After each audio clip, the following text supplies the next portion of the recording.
you're authentic, I tell coaches all the time, I need you relational, not transactional. I don't need a kid feeling like his 4.5 40, his 1,000 yards rushing, his 300 tackles are more important than who he is going to be when he grows up.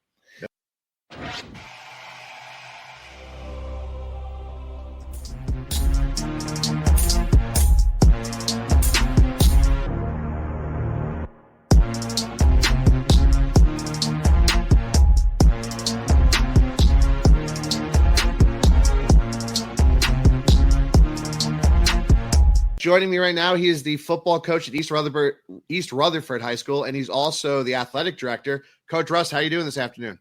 Man, doing great. Just looking forward to the opportunity to be able to come on your show and just share a little bit about coaching and kind of what's got me into this field and the impact that I feel like I'm trying to have. Awesome. So let's start with you as a younger kid, right? So go back. What does sports look like for you growing up? I would say my parents gave me a fair shake at a little bit of everything. I mean, if you see my stature, probably not going to see me on a soccer field nowadays or basketball court. But no, I mean, kind of immersed in to see what it took. My parents got me involved in football, baseball, soccer, basketball, wrestling. Obviously wrestling, football, and baseball really, really stood out the most to me or impacted me the most. And that's kind of what got me immersed in the world of athletics and growing up, it was all about the friendships and relationships and the snow cones and the Gatorade flavors. And I didn't realize the developmental piece that it was having on my life and kind of guided me into the future that I'm sitting in currently. So take the talent out of it. So let's just pretend for a second that you're not talented in any of these sports, right? Is there a reason why you stuck with one sport? Like, why did you choose football over, soccer? Like, take the stature part out of it. Like, why was football your thing? I mean, I think it was the camaraderie amongst the players.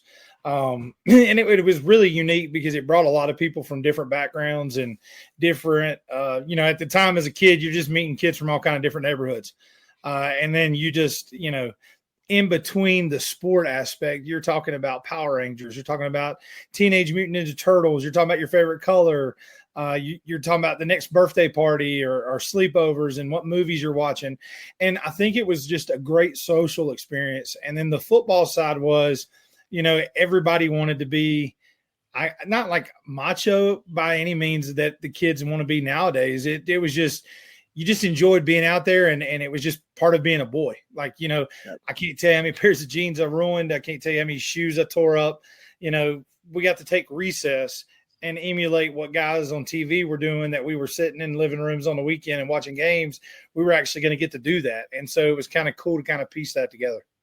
So it's funny you say that. So I grew up on Long Island in New York, right? So I grew up a Jets fan.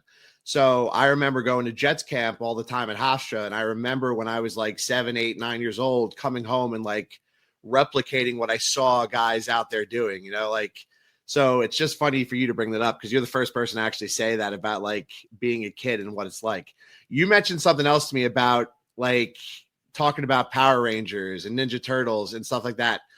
Do you think there's like a disadvantage right now with kids because social media is so much there? Like when I'm 38. So like I remember, playing PlayStation when it first came out, Nintendo. The connection was different because you had to learn about everything like from your friends. There was no internet. The only way you found out about things was either commercials or your friends knew about it. Well, I'm going to tell you the craziest thing, and this is going to go even deeper in my bag. And, it'll probably get a lot of jokes brought up to me later on. But like the biggest thing I think that helped me as a kid that actually developed me because we didn't have social media, like you said, was Barney. And everybody's like, Barney, like it's the make-believe piece. Like when I tell you there were times that you could pick up a stick and it was a sword, or you could catch we would play like on Friday night football games here in the South, we would take a water bottle or your parents would give you like the Mountain Dew with a sip left. That turned into a football. And we were playing on the grass hill and we were trying to be the players that we knew, and we would call it out. When you were on a trampoline and you could jump off a trampoline and you try to do a flip, now you're a Ninja Turtle. And so like the make-believe aspect of being able to use your imagination and just be able to think differently. The kids kind of lose that today. Technology and some of the stuff they're immersed in, it really just takes that, I think that the coolest thing in my relationship, like with my players now, is I tell them all the time, I'm like, man, you don't even know what it's like. When we used to ask girls out, you had to write a handwritten note, make it look perfect, draw a little picture, fold it the certain way, and try to maybe catch her eye when you're walking down the hallway and hand her a note. And nowadays it's like, man, you could Snapchat, you can text message, you can DM, and it's like these kids have so, the simple lessons. I guess I'm old fashioned. I guess, in our day age, like if you were going to break up with a girlfriend or you were going to ask somebody to be your friend, you did it face to face and you had to talk. Nowadays there's so much that these kids put these walls where they can hide behind. And I don't know if it's the imagination piece or what they can piece together, but it definitely, I think, stunts the development and the expansion that could be. Yes, you have a wealth of knowledge in your hand, but you as a person don't grow and navigate that as you kind of transcend and grow as a person. Well, especially like too with AI now, like you don't have to imagine anything anymore. You could literally find it in 30 seconds. And if not, AI can make it for you in 30 seconds. Like there's no, like, it's just, it's crazy. Let's go back to your youth sports. Was there a coach or a mentor that really meant something to you growing up? To be honest with you, I think that the stuff that jumps out, it's just like it's the little minute details. My dad was very active in a lot of sports. He tried to actively not coach me. I mean, my goal was always, watching him coach his teams and sit in the living room and listen to his coaches' meetings and try to absorb.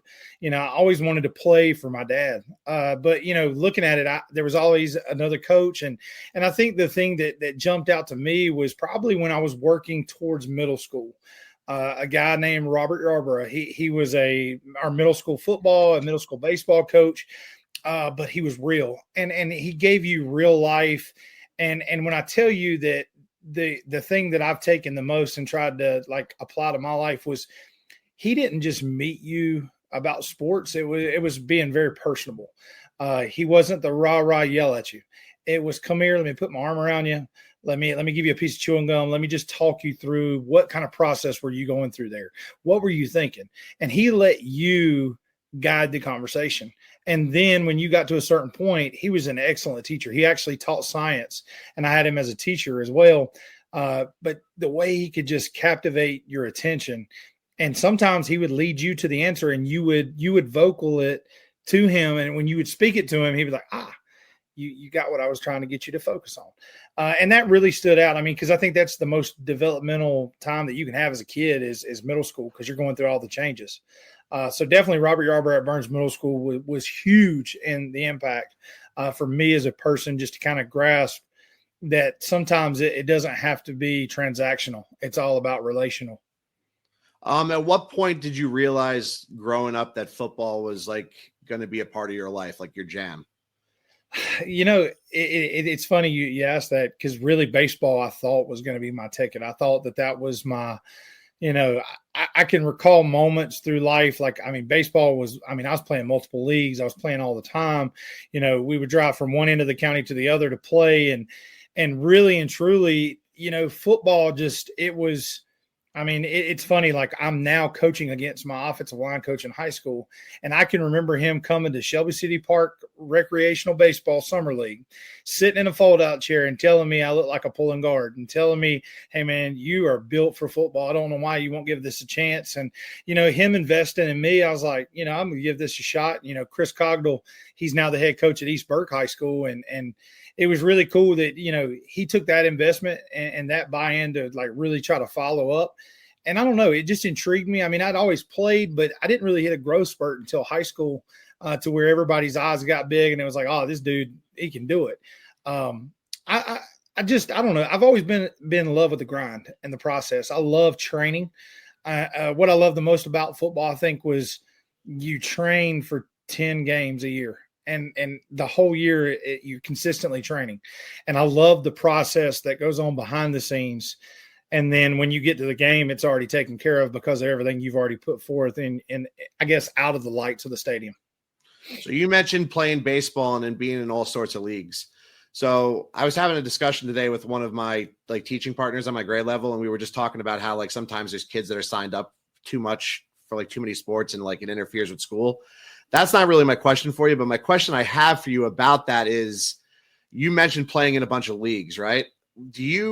Are you the type of kid or type of guy now that you think it benefits kids to focus on one sport, or you think kids should play everything? And it's like, maybe year-round baseball isn't great, or year-round football isn't great, or, I think there's so many sports that are complementary of each other. As a coach right now, I beg, plead, and ask my kids, like, don't just buy into the weight room. Get involved. Track for us, track and wrestling are probably the top two sports you want football players in, because wrestling teaches you how to really manage your body, how to keep up good balance. And it focuses on how to utilize your strength, and you're never in a bad position. Track's always utilizing, speed, strength, agility. I'm a big believer in, being as active as possible for as long as you can be, because when you get to the higher levels, I think that it kind of whisk itself out as the higher level of play that you get to. I mean, when you get to college, you don't have time to play basketball and frisbee and baseball and all that if you're a football guy. So my thing to parents is, you're working the full 360 of a kid. If you think about all the sports, I think each sport's seasonal. I really try to encourage that, because you don't want burnout. Kids these days, they want to just be with their friends. And if you get them on a one-track mind at like 9 years old, that it's baseball or bust, but then their friends are playing basketball and football, and they're playing with another group and another group and another group, kids want to be kids. And as long as you keep it pure and keep it simple and keep it the main thing, and let them enjoy their childhood. And sometimes you see parents that try to rekindle or relive through their child, or they try to guide through mistakes they think they made, but it's not their journey and their path. I think that the big thing is let your children do what they find is enjoyable. And then we're just kind of to be, I've got two daughters, and if they don't go into athletics and they go into arts or they go into music or whatever, I think you just have to guide that, be the rudder to kind of guide them in good, positive direction. But you want them to be successful and find their joy and their peace in life. Yeah. And I agree with you too. Too many parents are like trying to live through their kids. And if you let them find it, it's almost like you get to experience it with them. And it's a lot cooler, because I think like you get that real joy. Like my oldest played soccer when he was younger, and I was never into soccer.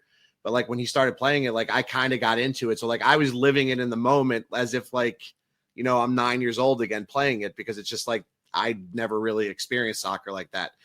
You're cruising through high school. You're playing football now, right? Yeah. What's the plan at this point? Like what did you think the goal was? In the moment, I knew I wanted to go to college. The funny thing was I was locked in on, I want to obtain a law degree. I think that, everybody in my family could tell you that I was law school bound through and through. I wanted to get a scholarship. I was kind of just built in that if I kept doing what I needed to do. I mean, when you get to high school, there's influence of just outside resources that are there. Parties bring in opportunities to be experimental in certain things, and you start getting more focused in on the opposite sex, and so to speak. And I think that for me, it was sacrificial in those moments. I don't regret any decision that I made. I look back and I'm like, man, my mentality was so built on, I was a big Nick Saban fan. I was reading a lot of books and a lot of that in my academic side. I was just studying that.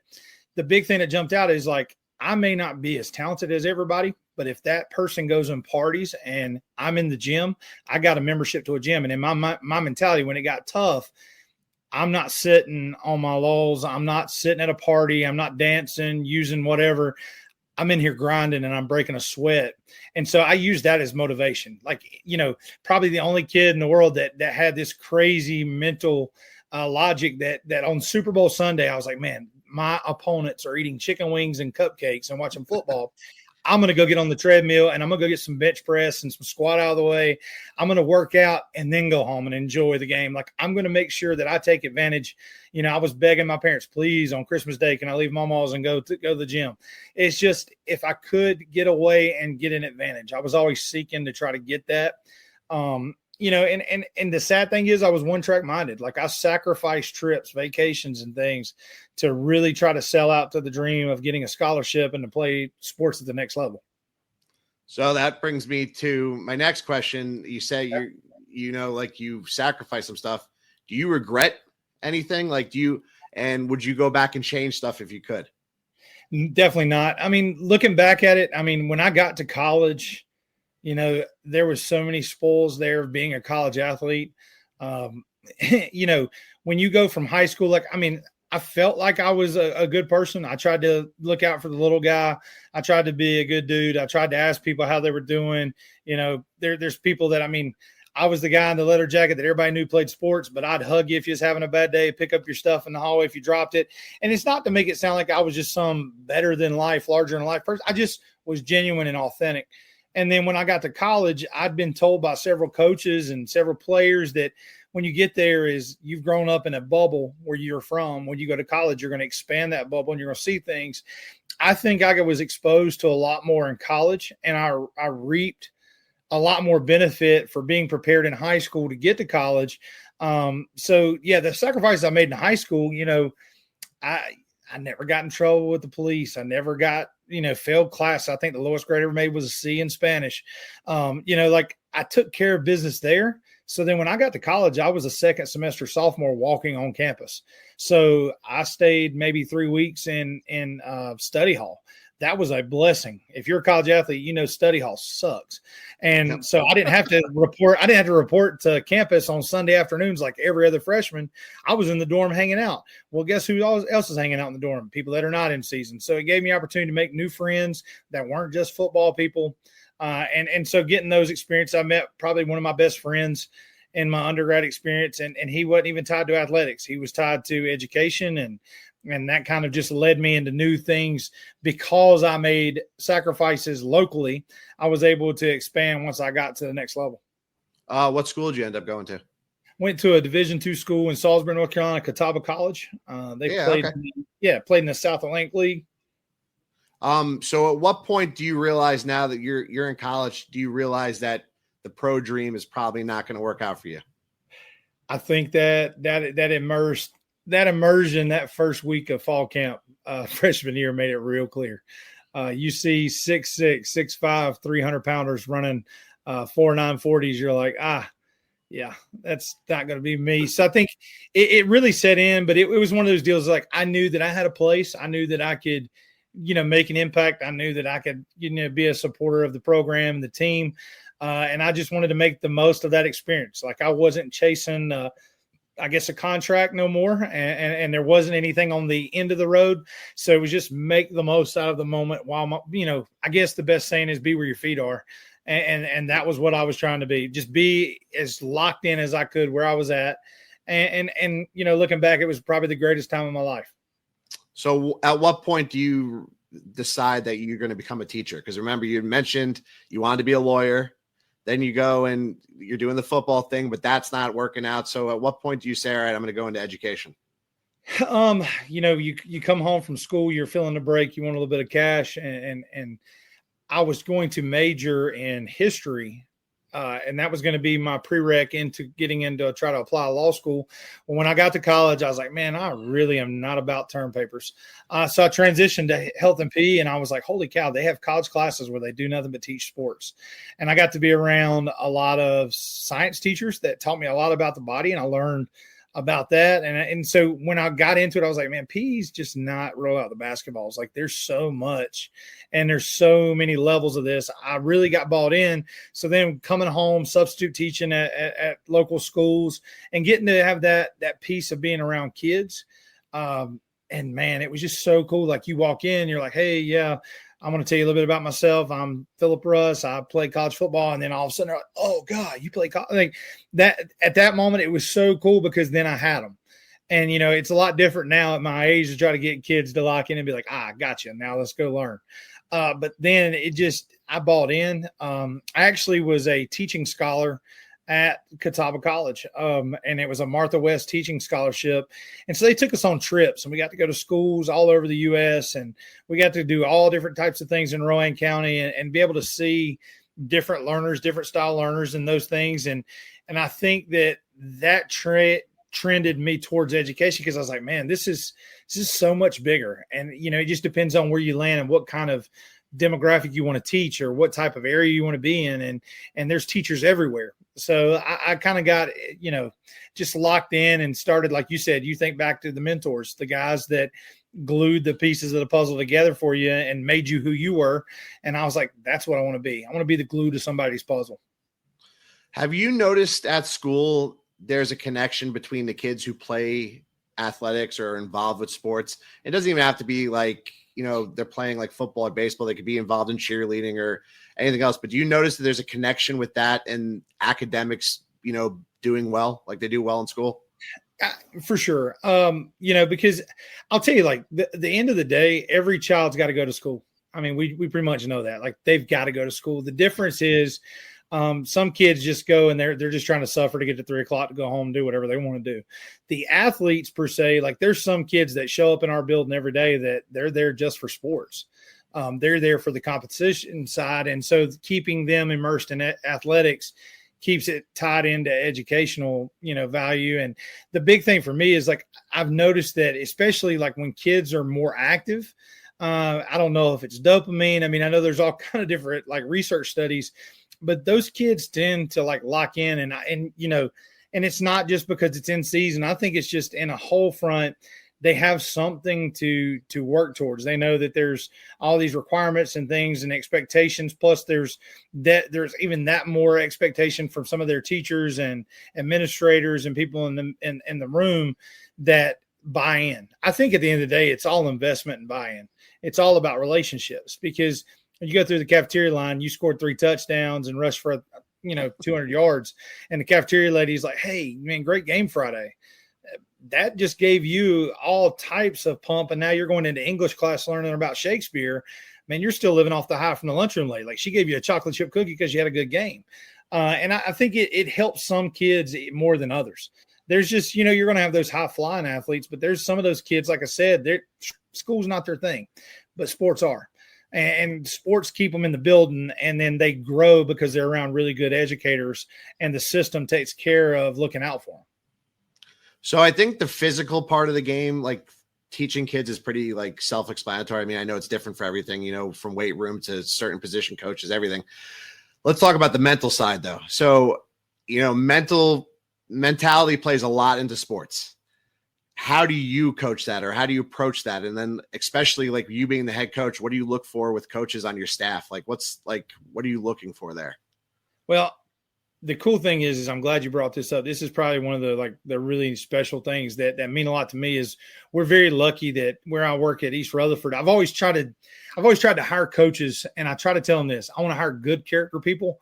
I don't care what you know about the sport, because if you're a terrible character person, if you have low ethics, low values, low morality, you're not going to really impact kids. At the end of the day, I need you to build relationships. The teaching of the football, the teaching of a sport, that'll come. And the thing is people don't really focus on that as much. Everything's win at all costs.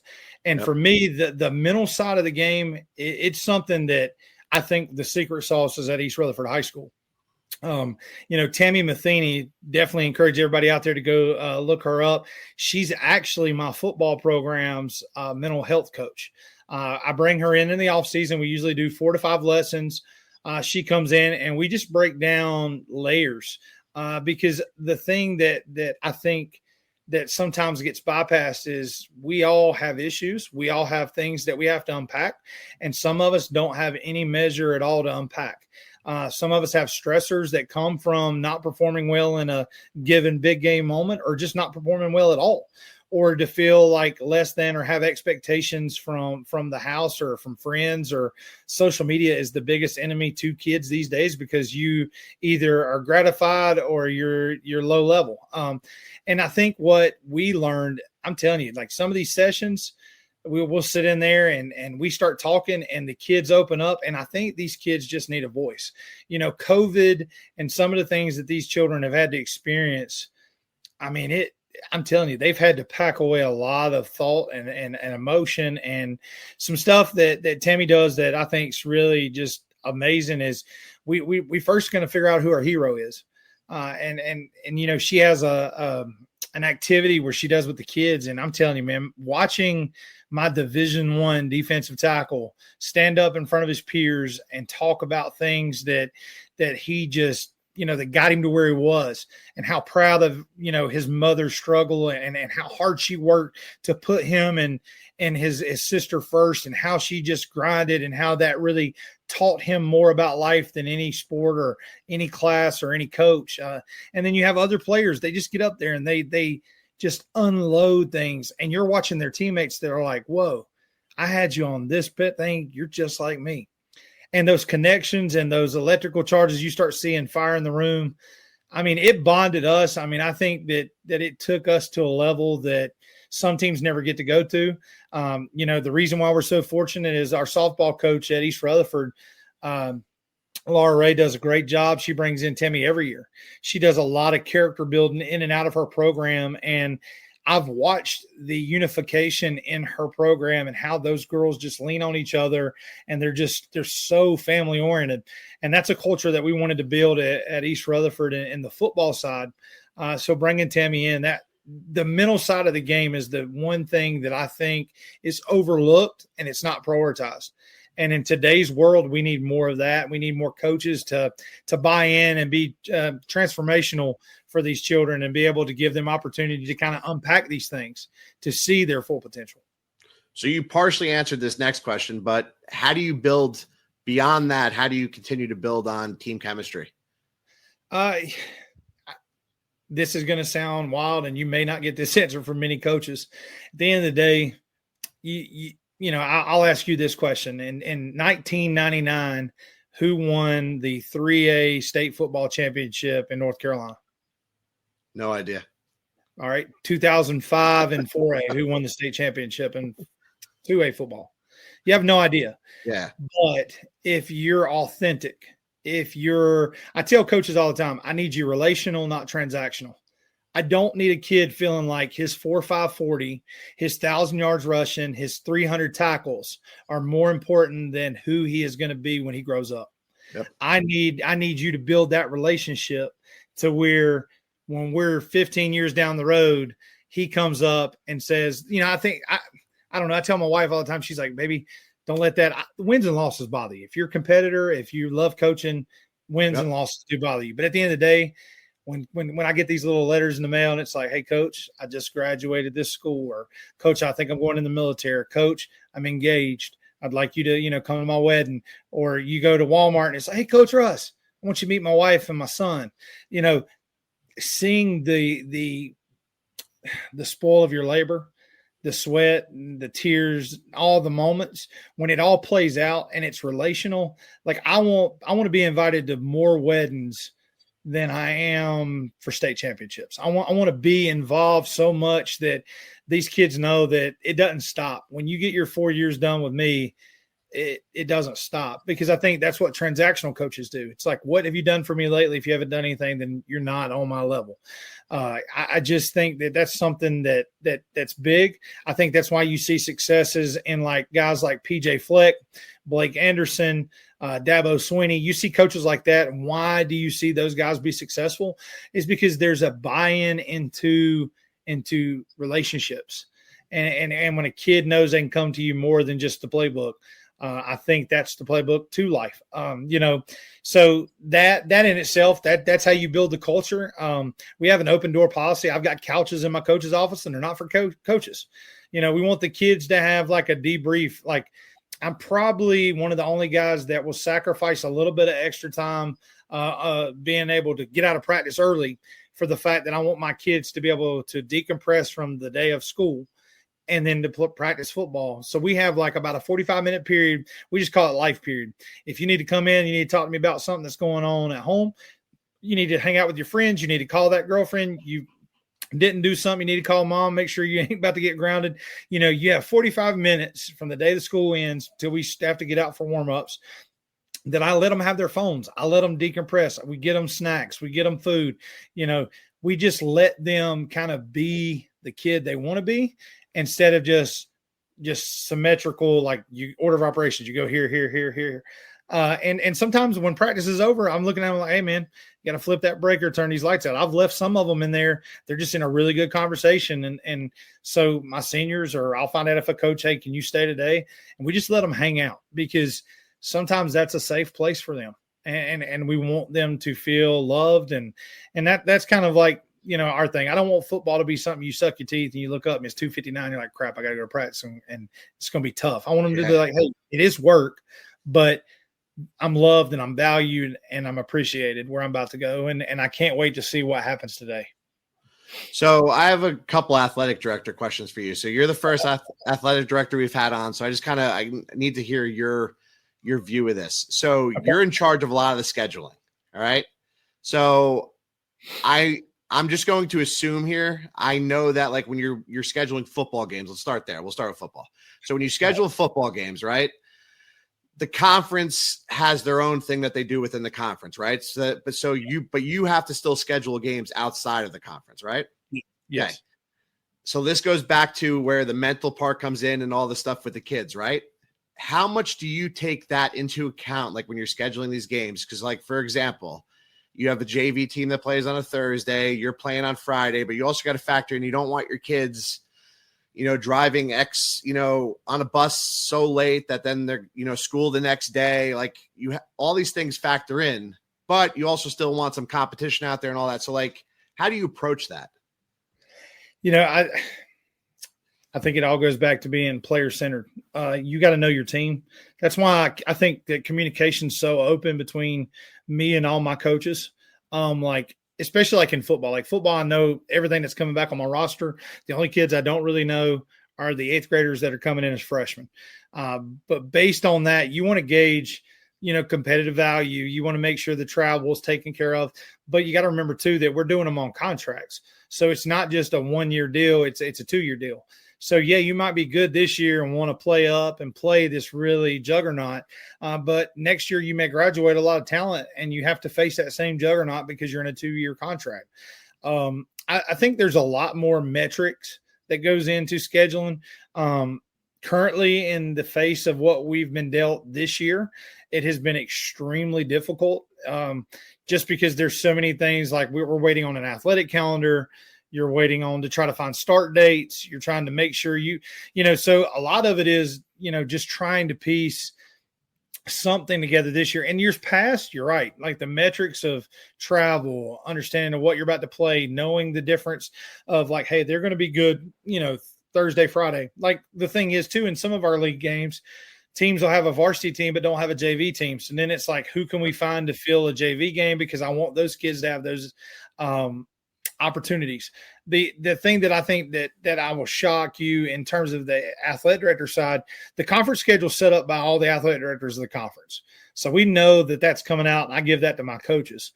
The cool thing that we do at East Rutherford, that I want autonomy over my program as a football coach. So I give that autonomy back to my soccer coach, my softball, baseball, basketball. I want them to have a uniform decision, and the same thing you just asked me. I want them to look at their metrics, look at the RPI, look at what it's going to do to their team. They know their kids better than I do. I know the kids because I do the eligibility and I see them in the hallway, but I want them to gauge their skill set, their academics, and be able to forecast that. Now, there is some conversation that happens, like if we can't find certain games or if we need to reschedule certain games or that, I will step in. But a lot of times, like, I just want that culture in our athletic department just to be like it is in our teams. I want like a unified voice, but I also want everybody to have a voice at the table. It's not a dictatorship. We're all men in our oar in the boat, and we're just trying to get to our next destination. What do you think the one thing you do as an athletic director that probably nobody knows that you do, or would be shocked to know that you do? Because I have no idea what a high school athletic director does. I mean, I know you schedule games and I get that, but it's just like there's probably a million things you do all day that people don't realize you do. The stuff that people know you do, they know that you schedule, you budget, you set up transportation. The stuff that I think is wild is as of right now, I operate 6 different social media platforms. As an athletic director, I also try to fill the gap in recruiting. You may have some coaches that don't see that as an important piece. I mean, I've recruited cheerleaders. I've recruited cheerleaders to dance teams. I've recruited golfers, tennis players, and I've had to learn a lot because I'm telling you, like, for instance, my first ever tennis kid, I had to call in a network to figure out these rating scores and tournaments. And so I've had sit down meetings with parents about wrestling and wrestling scholarships. I think that's the stuff that's not technically under the umbrella, but I want full immersion. I want my parents and my student athletes. It doesn't matter. I never want anybody to say that I'm so pristinely focused on football. I care about my cross country runners. I care about my swimmers. Probably the only other thing that I'll tell you is I try to, as an AD, even when I'm in season with football, I try to make at least one sporting event of every sport and to be seen and just not for the parents. It's for the kids. I want them to know, like, when I ask you about the game, and I try to be as visible for them, to let them know, like, hey, I'm all in. I care. I want to be there for you. Probably the last thing that athletic directors do that I think is, sometimes it's the contracting and contacting of officials and official supervisors, because that is probably the toughest part of the job, is being able to make sure you've got coverage, because at the end of the day, everybody thinks it falls on the coach. If you show up to a ball game and you don't have officials, I'm the guy that's going to get it. So, I mean, it's that. Probably the last thing I'd probably leave you another nugget is I'm a big believer in being active and proactive. So I've actually done the course work to be a North Carolina High School Athletic Association first responder. I just want to be that to support my athletic trainer, because I am I guess you'd say, the curator of our EAP, Emergency Action Plan. Every school's got to have one.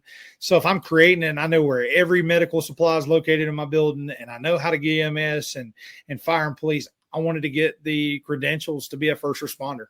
And I'll tell you, that's something that a lot of people don't know that I do. Like, in school, we have a kid need an EpiPen. Me and the school nurse both are dispatched and go. So I'm just trying to serve as much as I can in as many capacities as I can to be, just a Swiss Army knife for my high school. So you mentioned recruiting. I know you were talking about recruiting like kids to play and stuff, but you also deal with recruiting like athletes, going to colleges, like you deal with recruiters coming to talk to you. How important is character when you're talking to these recruiters? It's tremendous. And the wild thing is when you can tell when a coach wants to know the character of just like, hey, who's your top 5, 6 athletes? When you really want to see if they're interested, it's when they call me at like out of the blue and they say, Coach, I'm walking in the front door and I know class change happens in 2 minutes. Can you meet me out in the lobby? They want to see how the kids act in the hallway. They're looking at character through the lens of Twitter, Instagram, Facebook. They're looking at, I've had coaches show up to see how they arrived to practice, that have stood at the field house and watched how they pull up. What does it look like? When I tell kids, you have no idea that these guys pay attention to more about you as a person than they care about you as a skilled athlete. Because they've got to know that when they bring you on campus, that you can live in that community, be healthy, be safe, and you'll do the right thing, so that they don't make that investment and it hurts them. We had a kid at another school that was getting recruited from App State this year. And the coach called me and said, hey, I want access. Just give me your list of kids. He's a good friend of mine. He's now working at East Carolina. But when he came in, he was like, recruiting this tight end from this school. I want to get there. When have they told you they're going to arrive? I said, they're supposed to get there between 5:15. I'm going to be there at 4:40. He said, I want to see how he gets off the bus, how he coexists with his teammates. I want to see what he does when he comes out to warm-ups. Is he a rah-rah guy? Is he locked in? What does that look like? And I was like, wow. I was like, you're really taking it deep. And he goes, man, character is everything. He said, because, if he gets off and it's all look at me, that might not be the guy we want. If you get off and you're warming up, but you're over here dancing more than you're trying to get loose and get prepared for the game, maybe not the guy that we really want to invest in, So I would say to encourage all athletes, everything you do. You never know when you walk into Walmart with a group of friends that there could be a college coach just sliding through to get a quick snack before he goes to your school. And I get on to my athletes probably harder than most coaches. Like, be in class, sit and up and answer questions and be active, and definitely don't skip school, because if you skip school and that coach comes by to see you, that's a hard one to explain as a coach. It's like, yeah, coach, he's supposed to be in algebra 2, but I don't know where he's at. So for sure, definitely a tremendous piece of the puzzle. All right, we'll do a little rapid fire now. All-time favorite sports movie? Bull Durham. Ooh, okay. It's the second baseball one since I started doing this. Nobody said Bull Durham, though. Now I'm starting to wonder your age now, because I feel like that's starting to show your age a little bit. If you could coach any professional team, what team would it be? Boston Red Sox. Ooh, okay. I'm a Yankees fan. I don't want to end this interview. No, we're good. We're good. I'm just kidding. What's your go-to motivational quote? It's actually a scripture. Isaiah 6:8 is, then I heard the voice of the Lord saying, "Who shall I send?" And I said, "Here I am, send me." Just a big, I think that's a core value for me is my faith. And that's something that, who am I going to send into this to fix this or coach this team or be in this moment? And I just feel like I've always volunteered to just step up and do my thing.